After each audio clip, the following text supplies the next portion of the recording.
a podcast by Lapiz. Become a supporter. Support this podcast with a small monthly donation to help sustain future episodes. Click the support button or click the link below. Thank you so much for your prayers and support in this ministry. Our desire to share hope in new ways to millions of people in many places have become possible because of your unconditional love of giving and partnering with us to this ministry. Do not forget to leave a comment voice message by clicking the message button. Your message could end up in future episodes. Visit Ed Lapiz official website edlapiz.com.ph. Pinagpalang araw ng pagsamba, mga kapatid, mga lolo't lola, mga pamangkin.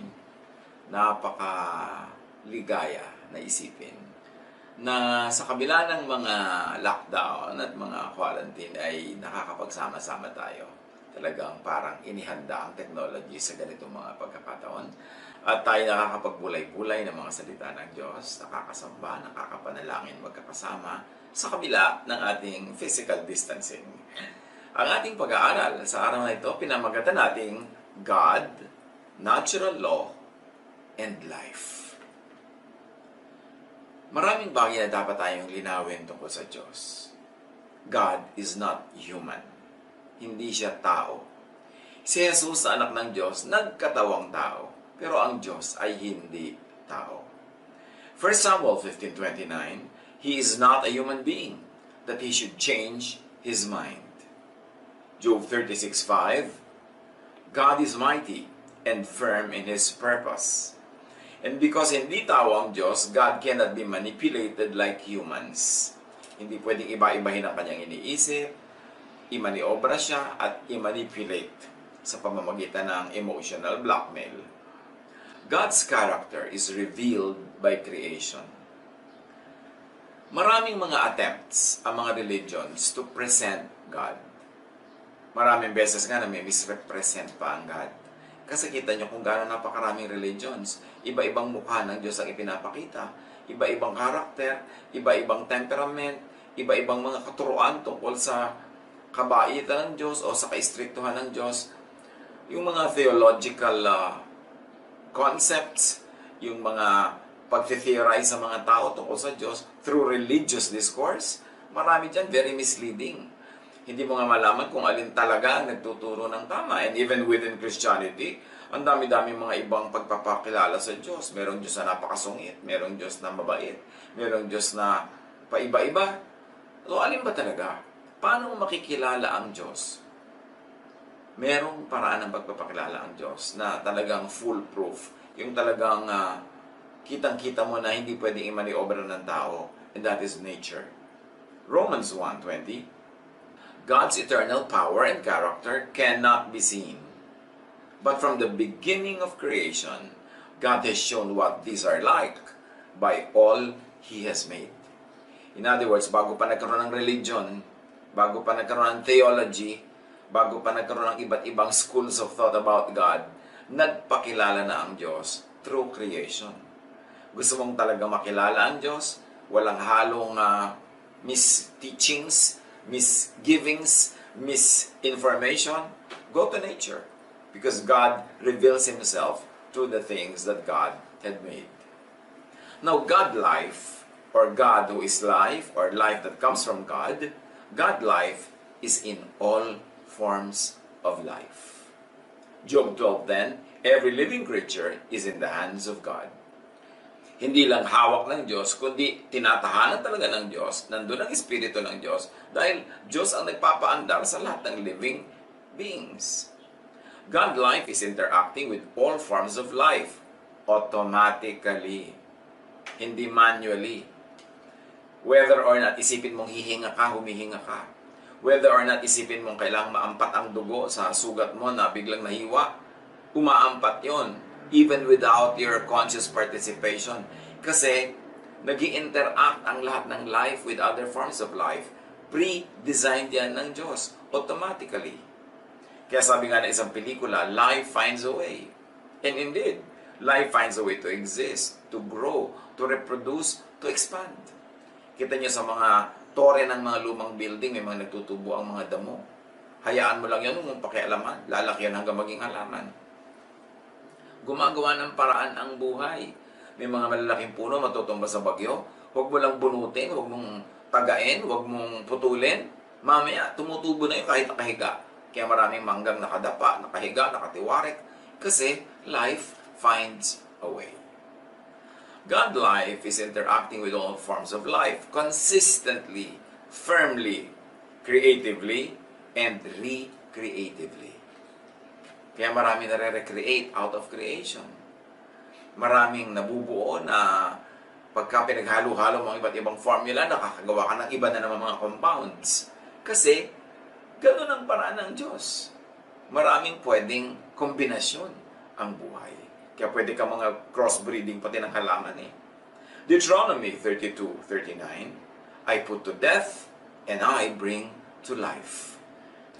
Tayo lang kasi in our human form, limited ang perspective natin. Either dead or alive. Ang tingin natin sa mga tao, sa mga bagay, mga halaman, mga hayop.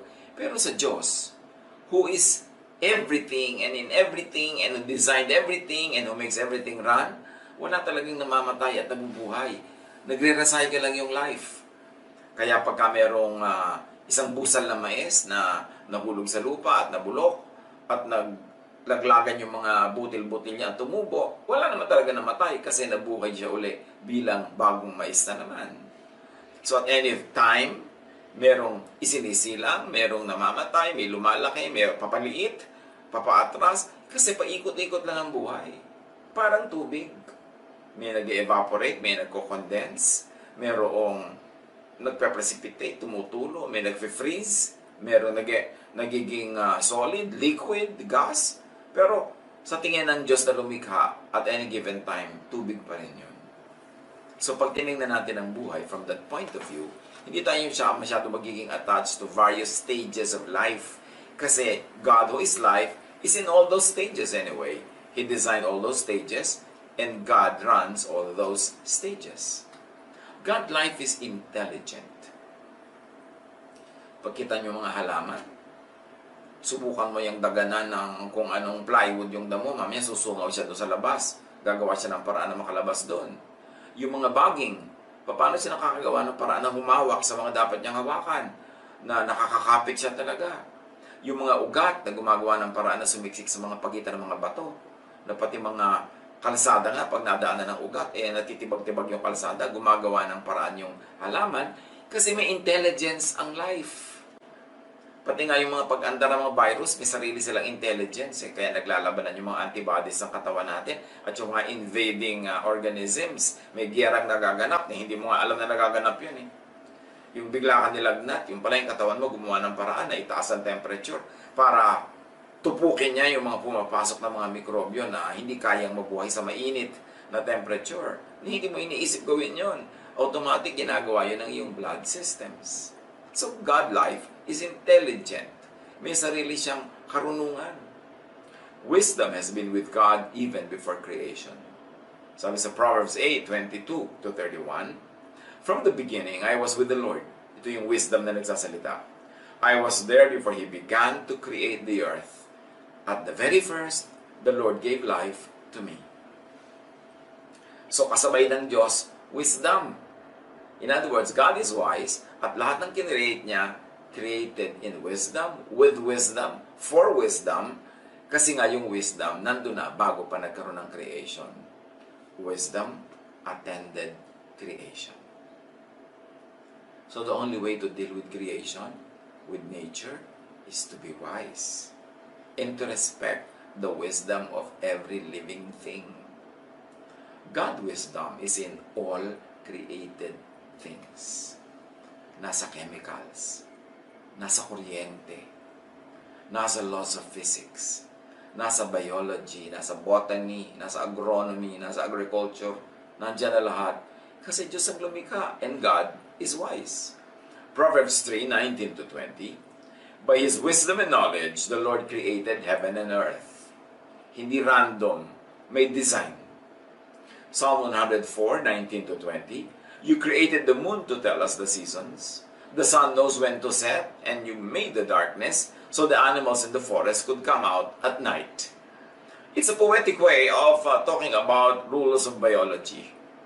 Pero pati yung mga dilim ng gabi, haba ng dilim ng gabi, haba ng liwanag ng araw, may kinalaman sa all living things, even sa animals and plants. Kaya yung mga plants na inaartehan ng mga tao ang design, nilalagyan ng mga ilaw sa ilalim, nililito natin yung halaman.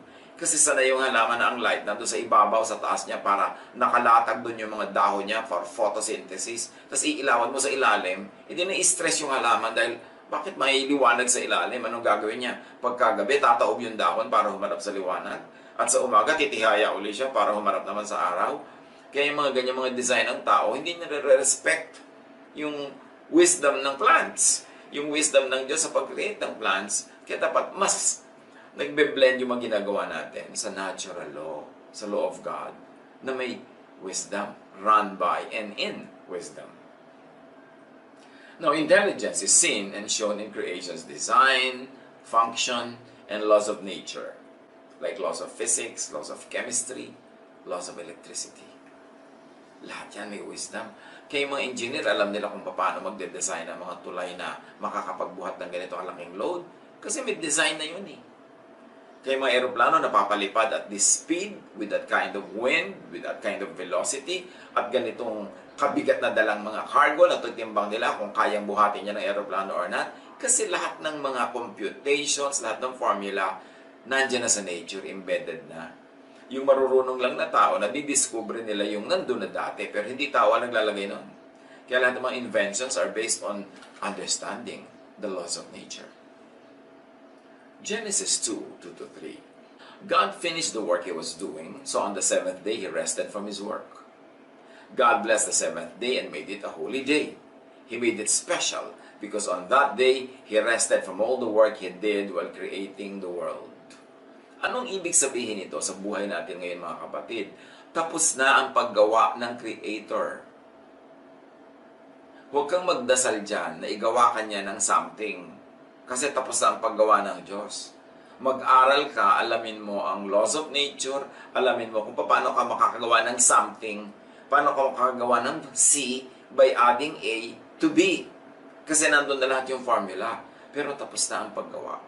Creation is self-recreating and recycling. Minsan lang ginawa ang tubig, nagre-recycle na siya forever. Creation is self-reproducing. Minsan lang kinreate ang isang uri ng hayop at sila na ang bahala kung paano sila magpaparami. Kaya nga ang utos, magparami kayo. Creation is self-sustaining and governing.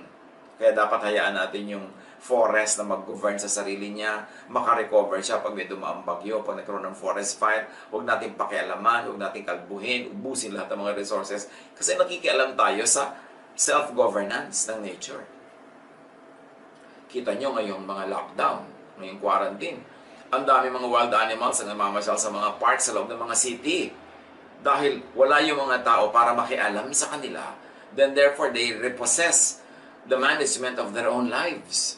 Kasi sobrang na tayo nakikialam sa ibang creatures ng Diyos. Nagkakaroon kami ng imbalance. Inuubos natin yung mga ibang species, nagkakaroon ng extinction. So yung mga nakatira sa kanila, dating microorganism, dahil nawala na yung mga hayop na tinitira nila, sa tao na lumilipat. Kaya huwag natin dapat sobra talagang binibigyan ng problema at stress yung nature, dahil tayo rin ang nagbabayad. Isaiah 55:10, The rain and the snow come down from heaven, and do not return to it without watering the earth, and making it bud and flourish, so that it yields seed for the sower, and bread for the eater. Pati tubig, lahat ng stages ng water cycle, merong na-accomplish na purpose. Napapalamig ang atmosphere, napapaulan, nadidiligan ng mga halaman, nababasa uli ang lupa, na-nourish lahat ng life. Lahat, tuwing umiikot ang hangin, may na-accomplish siya, na re-recycle niya yung mga dumi, napapaalis niya yung mga impurities. May nangyayari. Kaya dapat sa buhay, hindi tayo talaga masyado mag-intervene with nature. Manatili tayo sa ating mga settlements, sa ating mga bahay, sa ating mga cities and towns, at hayaan natin yung mga bundok na maging bundok. Iwan natin yung mga dagat na maging dagat, hindi kaila-ilaliman ng dagat, pinapakialaman na rin natin, kaya tuloy yung life na di-disturb. Ecclesiastes 1:4-7. Generations come and generations go, but the earth remains forever. Talaga yung earth, matitira yan. Kaya yung mga sinasabi na, kung matutupok ang planeta, end of the world. Misreading yan of Matthew 24 and the book of Mark, kailangan balikan natin ang pagbasa niyan because the earth remains forever. All streams flow into the sea, yet the sea is never full. To the place the streams come from, there they return again. You see, their outstanding understanding of water cycle. Noon pa yung unang panahon sinulat. Ecclesiastes 3:11, God makes everything happen at the right time. And God's creative work is done. Kung nagtataka kayo, ano ba tinutumbok ng usapan na to? Hold on. Manahimik kayo dyan. At makakarating tayo sa gusto nating tumbukin ang usapan na ito ng kinalaman ng God, ng natural law, at ng buhay natin. Now, God life is force. God, as shown by nature, is impersonal, objective force. May force talaga. May force ang gravity. May force ang velocity. May force ang lahat ng laws of physics. Hindi mo yun pwedeng labanan. Impersonal yun. Kaya kahit ka paladasal, kahit ka banal, kahit ka godly, kahit ka lingkod ng Diyos, pwede kang malunod. Kung nasa tubig kang malalim, hindi ka marunong lumangoy, walang magliligtas sa'yo. The force of gravity and the laws of buoyancy and the laws of physics will make you sink. Yun ang tinatabi nating impersonal yan. Kasi dati na yung nakadesign. Nung dinesign ng Diyos ang mundo, nandiyan na lahat yung laws na yan. Tapos dahil lang hindi ka marunong lumangoy, gusto mo i-hold ng Diyos yung mga laws na yun at palutangin ka nang hindi ka mamatay. Kung ayaw mong mamatay, mag-aral ka lumangoy o lumayo ka sa malalim na tubig at mag-iingat ka. Pero hindi dadaanin mo sa dasal dahil anong gusto mo gawin mo sa dasal? Ipaulit mo sa Diyos ang creation o ipasuspend yung laws of nature para ka lang ma-exempt. Kaya ang tunay na pananalig sa Diyos ay paggalang sa natural law. Ecclesiastes 3:14-15, everything God has done will last forever. Nothing He does can ever be changed. Everything that happens has happened before, and all that will be has already been. God does everything over and over again. Kaya reliable ang mga scientific laws, mga scientific formula, mga formula ng chemistry, formula ng engineering, formula ng electricity and everything. Bakit yan reliable? Kasi God has done everything over and over and over again. Yung E equals mc square, hindi yun maiiba. Yung lahat ng mga formula ng mga arithmetic, na mathematics, mga algorithms, hindi yun maiiba kasi God does everything over and over and over again. Ang dapat nating gawin para tayo makinabang, para tayo magkaroon ng bunga, at para tayo mapahinga at sumaya, to know all those laws and abide by those laws. Para ma-harness natin yung wind. Kita mo, pag alam mo yung wind power, may mga windmills kahit nung araw pa. Yung mga sinauna nating ninuno, nakakapaglakbay across vast oceans dahil na sa mga layag.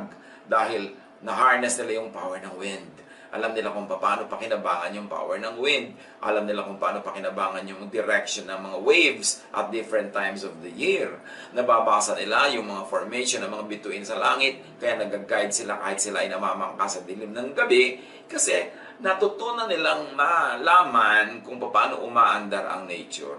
At sila hindi lumalaban, sumasakay lang sa nature. God is force, always implementing the intelligent design of life. God is automatically policing, correcting, balancing everything. Kaya pag imbalance ang iyong blood, ang chemistry niyan, bigla ka nahihilo, natutumba ka, nagugutom ka, nakakaramdam ka ng kung ano-ano, hanggang gumawa ka ng paraan, magpagamot ka, kumain ka ng tama, para makorek yung imbalance. Kasi talagang yung design na yun, i-implement yun. At pag hindi mo iniginalang, lumaban ka doon, ang ending nun, baka mamatay ang yung physical body. At bumalik ka uli, maging kung ano-ano ka ng mga vitamins, maging zinc ka, maging iron, maging potassium uli yung kinain mo, bumalik sa lupa, makain ng mga halaman, at may taong kakain uli ng mga bunga. So paikot-ikot lang yan. Because God does everything over and over again. Ecclesiastes 3:1-8. Everything on earth has its own time and its own season. There is a time for birth and death. Kung tayo mga talagang nananiwala sa Diyos, umasandal at umaasa sa Diyos, yes, normal lang naman na malungkot tayo pag kami namamatay, pero Alam naman natin dapat na mamamatay ang lahat. Kasi isinilang ang lahat. May oras na mamatay, may isinilang na. May oras na para ikaw ay bumalik na sa iyong pinanggalingan. Ang mahalaga lang, habang narito ka sa form na ito, sa body na ito, magawa mo yung dapat mong gawin, yung mga gusto mong gawin, yung mabuti mong gawin, mamunga ka, mag-enjoy ka sa buhay, makapaglingkod ka sa kapwa, matuwa ang Diyos sa'yo, and then pag tinawag ka ng Diyos, graduation na, march and meet your Maker. Kasali yun sa buhay. God is automatically, objectively rewarding and punishing creatures that violate the intelligent design of life. Halimbawa, may intelligent design na dapat kang kumain ng tama, mag-exercise, dapat kang mag-relax. Pagka may oras kang mag-relax, hindi mo ini-stress ang iyong sarili, anong reward mo? Nagiging healthy ka, humahaba ang iyong buhay. Pero, inuubos mo ang iyong kalusugan sa bisyo, nagpupuyat ka, hindi ka kumakain ng tama, hindi ka nagre-relax, hindi ka nagre-rest, lagi kang galit, o tumataas ang blood pressure mo, na-heart attack ka, na-stroke ka dyan, kung ano-ano nangyayari sa'yo. Because God rewards those who respect the laws of nature, and God punishes those who don't. Now, God doesn't have to make a particular case for you. Hindi kailangan mo ba ng Diyos mula sa langit para lang i-reward ka o i-punish ka. Lahat yan pre-programmed na. Nando na. Bahala ka na lang kung anong gagawin mo. At yun ang magiging bunga nun sa iyong buhay. Of course, that's an oversimplification. Because we're also affected by what other people around us do. But just the same, pwede tayong umiwas, pwede tayong mag-ingat, o pwede tayong maging careless. Pero pag naging careless tayo, God doesn't have to decide na tayo ibigyan ng parusa. Aandar yung natural law.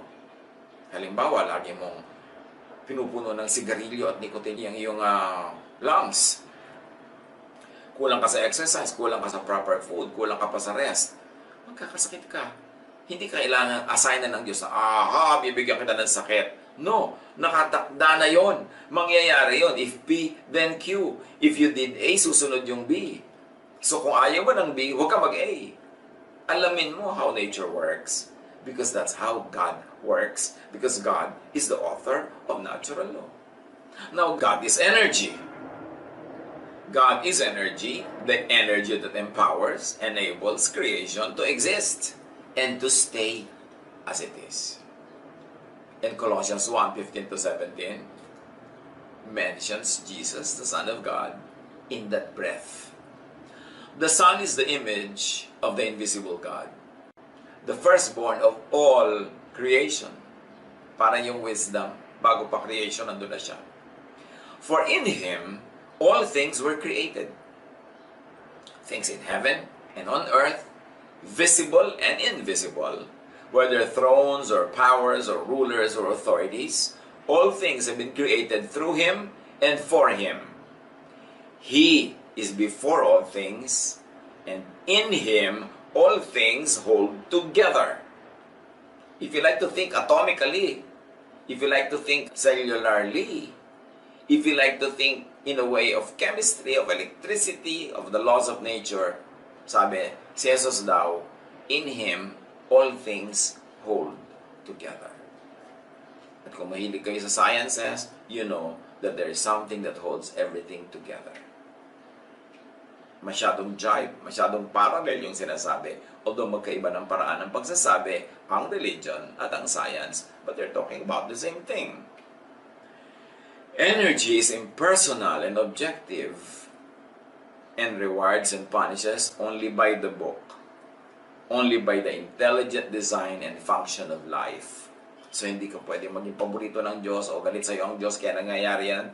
Meron kang ginagawa na lumalabag sa natural law, kaya ka nagkakaganyan, wala ka sa tamang lugar, kaya natutuyo ang iyong ugat. So dapat kilalanin ang Diyos through pagkilala sa nature. Now, many people are frustrated with religion. Sabi lang, hindi naman totoo yung mga promises. Ba't dasal ako ng dasal? Walang nangyayari. Bakit pinagdasal ko mabuhay yung nanay ko tapos namatay? Bakit pinagdadasal ko na yumaman ako? Hindi naman nangyayari. Well, religion frustrates when it humanizes and over-anthropomorphizes God. Yung pinagmumukhang tao talaga ang Diyos. Religion frustrates when it imbues God with subjective feelings and emotions. and teaches that God could be manipulated by and through prayer, through offering and sacrifice. Now, that's a mouthful. Let me say it another way. Maraming religious teachings, pag inasahan mo, mabibigo ka. Kasi maraming religious teachings, ang itinuturo ang Diyos ay tao na pwedeng umutan, pwedeng hingan, pwedeng i-manipulate, pwedeng magbebibihan ka sa harap ng Diyos at magnenenenaan ka para ibigay sa yung gusto mo. Maraming nabibigo doon. Kasi, ang ginawa nga ng Diyos, automatic na ang creation. So, huwag ka nang dumiretso sa Kanya, makibagay ka sa creation, makibagay ka sa natural law, para ka makinabang at para hindi ka maparusahan o hindi ka masaktan. Job 9:16-19. Yet even then, if He lets me speak, I can't believe He would listen to me. Sabi ni Job. Pointless. I will listen to God, but I will not make Him listen to me because He already given me everything I should hear. And that is given through natural law. So, yun na lang ang sundin ko. Huwag na ako makipagtalo sa Diyos, sumunod na lang ako. Because I cannot make God listen to me, but I should listen to God. Sabi ni Job. Should I try force? Sabi niya. Try force on God? Should I take Him to court? Could anyone make Him go? Pwede ko ba idemanda ang Diyos? Pwede ba ako mga tuwiran? Pwede ko ba siyang usigin? No. So ang gagawin ko, susunod na lang ako para may magandang mangyari. Habakkuk 1:2.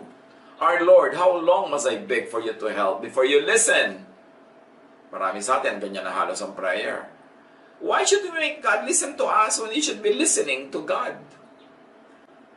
6 days, He made everything. And on the 7th, He rested. Tapos na siya ng paggawa. So bakit natin siya pagagawain uli? Bakit natin ipapa-remodel, ipapa-restyle ang mundo para lang mag-fit sa kailangan natin at gusto natin? Dapat tayo ang makinig. Ginawa na niya yan. Mag-adjust tayo. Sumunod tayo. Nandun ang reward. Psalm 40 verse 6. Sacrifices and offerings are not what please you. Gifts and payment for sin are not what you demand. 1 Samuel 15:22. But Samuel answered, which pleases the Lord more, burnt offerings and sacrifices, or obeying His commands?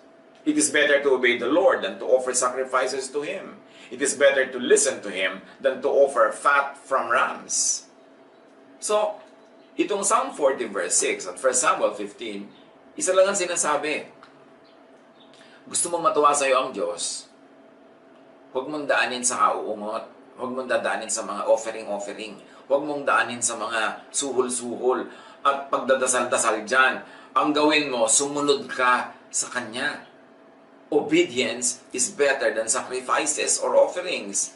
And obedience to God is not only obedience to religious laws. Kasi maraming religious laws, invento lang yan ng mga priests, invento ng mga religious leaders, invento ng mga congregations. So, paano ka nakakatiyak na pag sumunod ka dyan, mapipilis nga ang Diyos? But, when you obey the laws of nature, dahil tiyakan na Diyos ang may gawa nun, tiyak mo na malalagay ka sa tama. And that obedience is what I like to see here. Obedience to the laws of nature. So, gusto mo maging malusog ka, sundin mo yung laws of nature. Huwag mong daanin sa dasal. Kasi kung pinapabayaan mo ang katawan mo, hindi ka nag-iingat, tapos dadaanin mo sa dasal, mabibigo ka. Kasi anong gagawin mo? Ipapa-accept mo ang sarili mo from the product of not obeying natural law, of not obeying the law of God written in nature. Kaya yung iba na frustrate sa religion, nagiging atheist patuloy. Kasi sa mga mali-maling pangako ng religion about God. Pinagkokontra-kontra nila yung religious teaching at yung science. Samantalang yung religious teaching nga marami ang tao, invento lang yan Pero yung laws of nature, laws of science, din may invento ng tao, nandun yan. Ang tao na di-discover lang niya how it works, na i-apply lang niya, kaya nagkakaroon ng applied sciences. Napapakinabangan niya, nakaka-invento siya ng mga bagay out of what he understands or she understands about natural law. Yan kuminsan ang lagi ko na lamang na kuminsan ay dinaramdam. Yung mga tao na bibigo, nagtatampo sa Diyos, lumalayo sa Diyos, kasi naman mali ang pangako sa kanila ng religion. O magdasal ka ng 15 Huwebes at susundin ka ng Diyos. Sino may sabing ganun yun? Kahit dasal ka ng dasal, kung yung buhay mo naman hindi sumusunod sa natural law, yung blessing na gusto mo hindi pa rin darating. Yung ang tamad-tamad mo, sinabi na that what you plant, you harvest. Tapos wala ka pinaplant. Tapos dasal ka ng dasal na mag-harvest ka. Mangingisay ka kada dasal pero wala ka ma-harvest. Then magagalit ka sa Diyos. Magtatampo ka. Kasi nga, wrong yung teaching ng religion. Isaiah 45:9. Woe to those who quarrel with their maker, those who are nothing but potsherds among the potsherds on the ground. Does the clay say to the potter, what are you making? Does your work say, the potter has no hands? So bakit ka naman makikipagtalo? Yun ang creator. So, sumunod ka na lang. Mag-adjust ka at doon ka sasaya. Pagka sinusunod mo ang kagustuhan ng maker, hindi dadaanin mo sa reklamo, dadaanin mo sa dasal. Religion frustrates when it teaches that God could be asked to do humans' biddings. Deuteronomy 10:17, for the Lord your God is God of gods and Lord of lords, the great God, mighty and awesome, who shows no partiality and accepts no bribes. Tapos, yung ate mo sasali sa beauty contest, dadaanin mo sa kadadasal, ka-offering para manalo siya. Pati ang Diyos, gagawin mong judge sa beauty contest. Yung may dalawang basketball team, maglalabanan, pareho nagpe-pray yung mga supporters nila na manalo yung team nila. Sa palagay nyo talaga, madadaan ang Diyos sa dasal na may kakampihan siyang isang team dahil sobrang ipinagdasal ng kabilang team? Isinasali natin ang Diyos sa ating mga human squabbles, human contests, human endeavors. Masyado nating pinapababa yung kanyang kalagayan. Sa palagay nyo talaga, pag may dalawang nagbo-boxing, may pipiliin doon ng Diyos na manalo. Siyempre nananalo yung nanalo kasi nakakondisyon ang katawan niya, kasi tama ang timing niya, kasi tama yung stroke niya, naka-earn siya ng mga points, at kinasihan siya ng mga judges. All of these things nagkakalakip-lakip. Pero really, may dalawang magbo-boxing dyan, parehong nagpe-pray yung nanay nila, parehong nagpe-pray ang asawa nila, parehong nagpe-pray ang kanilang mga kaibigan. Sino kakampihan doon ng Diyos? Religion frustrates when it teaches that God could be recruited to side with certain persons or groups. Kahit mga political groups, pare-pareho naglalabanan, kami ang kakampi ng Diyos, evil yung kabila. Really? Sasali ang Diyos sa mga political circus ng sangkatauhan? Meron talaga siyang kakatigan dyan na partido? Religion frustrates when it teaches that God could be enlisted to serve the personal quests of humans. Yung mga Diyos ko, ibigay mo po sa akin ng lalaking yun para siya ang maging asawa ko. Ay yung tatlong babae pala kayo nagpe-pray para sa kanya. So, sino papakinggan ng Diyos? Again, natural law will prevail. Sino ba sa inyo ang mas kaakit-akit sa kanya? Ano ba ang kaakit-akit sa kanya? Physical, mental, spiritual, intellectual, ano ba? So, this will come into play. Hindi mo dadaanin sa pagmamanipulate at pag-ungot-ungot sa Diyos. Isaiah 40:13-14. Sino ang makapagsasabi ng dapat gawin ni Yahweh? May makakapagturo ba o makakapagpayo sa kanya? Sino ang kanyang pwedeng sanggunian para maliwanagan? Sinong nagturo sa kanya ng landas ng katarungan? Sinong nagkaloob sa kanya ng kaalaman at ng paraan upang makaunawa? Ang sagot, wala. So huwag tayong makialam sa ganyang mga bagay. Religion frustrates when it teaches that God could be convinced to live the impersonal objective laws of life, of nature, to cater to humans' needs, wants, and whims. 2 Samuel 12:16-18. David prayed to God for the baby. David fasted and went into his house and stayed there, lying on the ground all night. The elders of David's family came to him and tried to pull him up from the ground, but he refused to get up or to eat food with them. Do you think that would be enough? On the 7th day, the baby died. So, hindi nadaan sa dasal. Hindi nadaan sa fasting. May ibang layunin ng Diyos. Kung minsan, nabuhay yung bata, gumaling yung may sakit, akala natin nadaan sa dasal. No, yun lang talaga ang kalooban ng Diyos. Kasi, kung nadadaan sa dasal ang pagpapagaling, kung Diyos ang magpapagaling niyan dahil ipinagdasal mo, paano yung mga walang nagdadasal para sa kanila, so hindi na sila gagaling? Anong ibig sabihin nun? Napakahalagang unawain natin, yung kalooban ng Diyos ay magaganap, magaganap, at magaganap, kahit ka magdasal ng magdasal against it, o kahit di ka magdasal. Kasi may sariling kalooban ng Diyos. Pero para malagay ka in the center of that will, mag-flow ka sa will ng God, sundin mo yung mga alam mong utos niya through natural law. And then, ang laki-laki ng chances na yung gusto mo mangyayari. Pero hindi pa rin yung guarantee. Kasi sabi nga ng Ecclesiastes, time and chance happens to all. Minsan, walang dahilan na naiintindihan ng tao, Diyos lang nakakaintindi, pero sabi nga ng iba, ang tawag doon, and even the Bible calls it, may mga dinarat na ng malas. At kung nangyari yun, huwag mong personalin. Get on with life. Kasi ganun talaga ang buhay. The battle is not always of the strong. The race is not always of the swift and fast. Food does not come to the table of the wise all the time. Time and chance happens to all. But that is the exemption. Generally speaking, if P, then Q. If you did this, ito yung result. Kung ito yung formula na ginawa mo, ito yung magiging result. Prayer works only when asked according to God's will. So don't pray against God's will. 1 John 5:14-15. We are certain that God will hear our prayers when we ask for what pleases Him. And if we know that God listens when we pray, we are sure that our prayers have already been answered. So pray in accordance with God's will.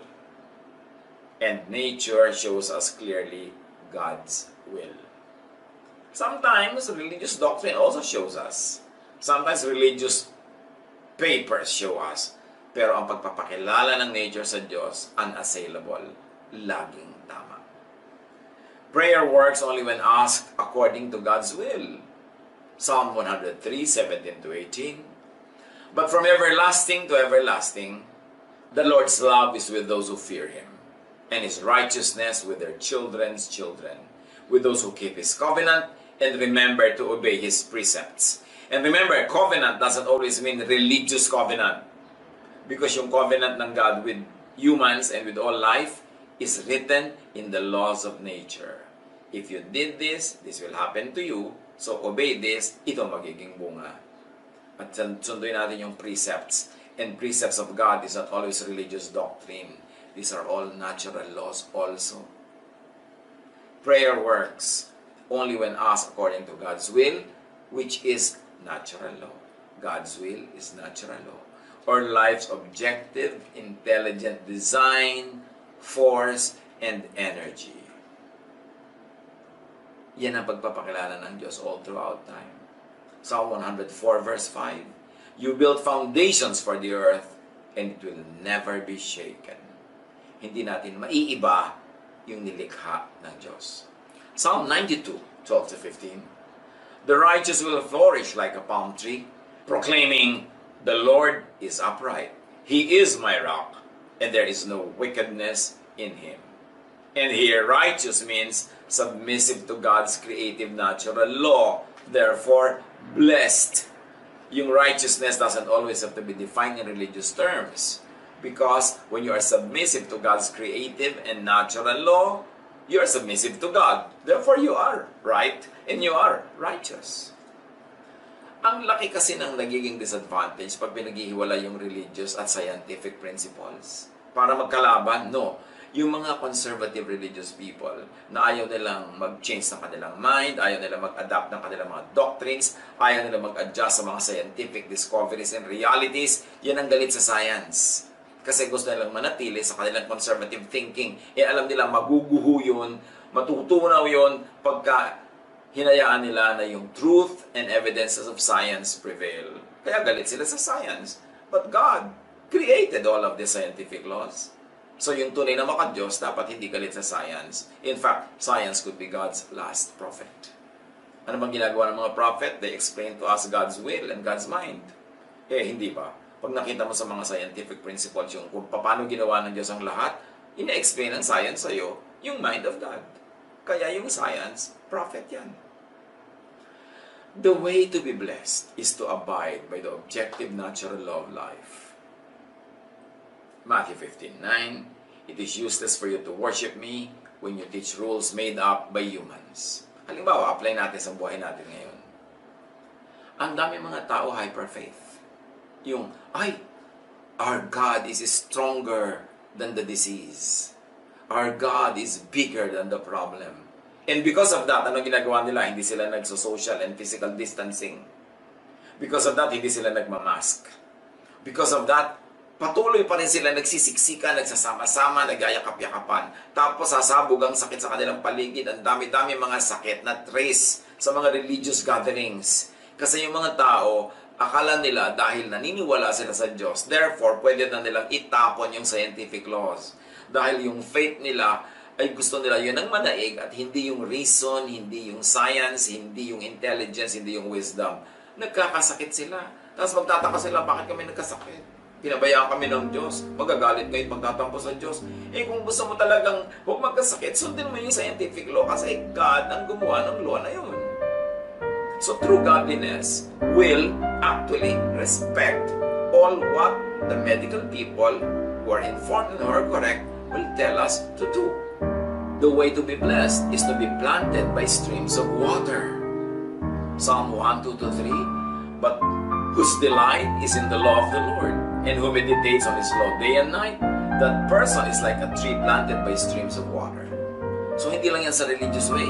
You want to bear fruit, you want to have fresh leaves all throughout the year, you should be planted by streams of water. Which means, when gusto mo malusog ka, gusto mo hindi ka nagkakasakit, eh kumain ka ng tama. Vitamins ka naturally or by pills. Or mag-relax ka, magpahinga ka para mataas ang immune system mo against invaders. In other words, yun ang ibig sabihin ng being planted by streams of water. You position yourself correctly. Alam nga naman na pipilitin mong bunutin yung sarili mo kung puno ka, titira ka sa gitna ng tuyong-tuyong disyerto, tapos araw-araw pray ka ng pray na buhayin ka ng Diyos, painumin ka ng Diyos, diligin ka ng Diyos. Doon ka pumunta sa streams of water. Mas madaling gawin yun. So gusto mong maprotect sa mga sakit, daanin mo sa pagsunod sa scientific laws. At magdasal ka rin according to those laws. Pero yung kukontrahin mo yung natural law with prayer, tapos magkakasakit ka, nagtatampo ka sa Diyos, mali kasi. Importante yan because the one planted by streams of water yields its fruit in season. His leaf does not wither, and whatever they do prospers. Life thrives when it follows natural law. Hindi kalaban ng natural and scientific law ang Diyos. So huwag natin paglabanin. Huwag tayong lumaban sa natural law tapos dadaanin natin sa dasal, sa fasting, sa bribing, sa bribery. It will not work. We should not ask God to exempt us from the natural consequences of what we do, whether we obey natural law or we disregard it. Importante, sabi sa James 4:8, come near to God and He will come near to you. You can do that in a spiritual way. You can do that in a practical, scientific way. Pag pinapalusog mo ang iyong sarili, papalusogin ka ng Diyos. Generally, minsan talaga mayroong time and chance. Pero pagka kumakain ka ng tama, natutulog ka ng tama, nagpapahinga ka, generally, expectedly, magiging malusog ka. You want to please God? You want to receive God's blessings? You want to have a blessed life? Obey natural law. That is God's purest law. God bless all of us.